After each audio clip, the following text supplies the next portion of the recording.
people sometimes say, well, if you're living in the West, how can you be pursued? How can you be persecuted? Well, I remember once I was living in Hong Kong and I was asking this very question of a priest. And I said, I haven't experienced any trouble for my faith. It doesn't apply to me. This is what goes on with Christians in North Korea or China or Saudi Arabia. And he said, well, you come with me tonight and we'll see. I pitched up about 11 o'clock at night and he had this van and he had a police band radio. And we listened in to the police and they were trying to find the runaway girls. Apparently, at that time in Hong Kong, about 50 girls a night ran away from their parents. And his ministry, his task, was to try to get to them before the triads, before the gangs.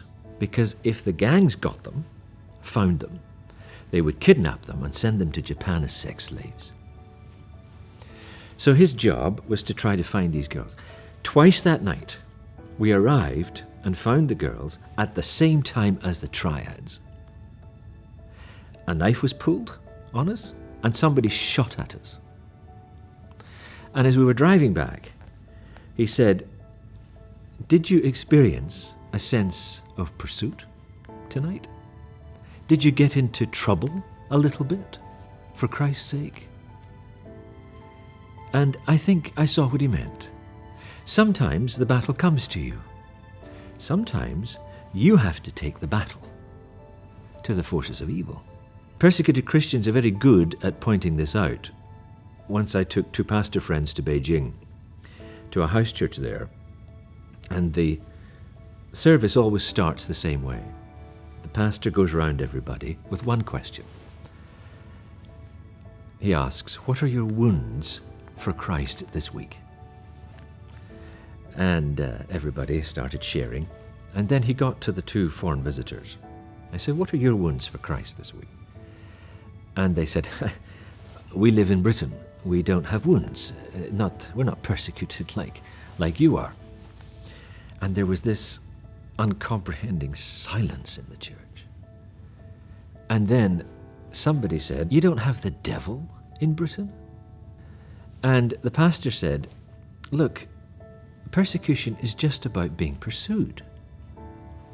Somebody's after you. Somebody's after Christ. If you're standing up against evil, the forces of evil won't be indifferent about it. They'll come after you in some way. He says, find the evil in your neighborhood, stand out against it, and you'll get into trouble. And that's what persecution is. And one of these guys came back and went to his area, and he realized that in the region, in the place where he lived, they were dealing drugs out of a car. And he got people together, and every time they saw this car in the neighborhood, he would call his Christian friends, and they would surround the car and put their hands on it and pray. And the first time this happened, the window rolled down, and this chap pokes his head out and says, what's going on? And they said, we just want you to take this horrible trade away from our streets because you're corrupting our kids.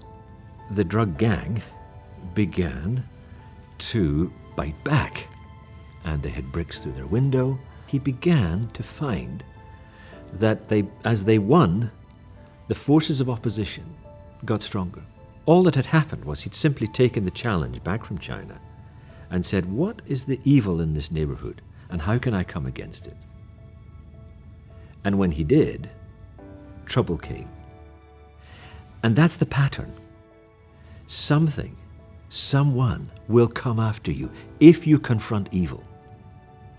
But if you don't, why should they bother? You're not a threat. And so that's why persecuted Christians often say, count it an honor to be persecuted, because then you know you're alive. You know you're making a difference.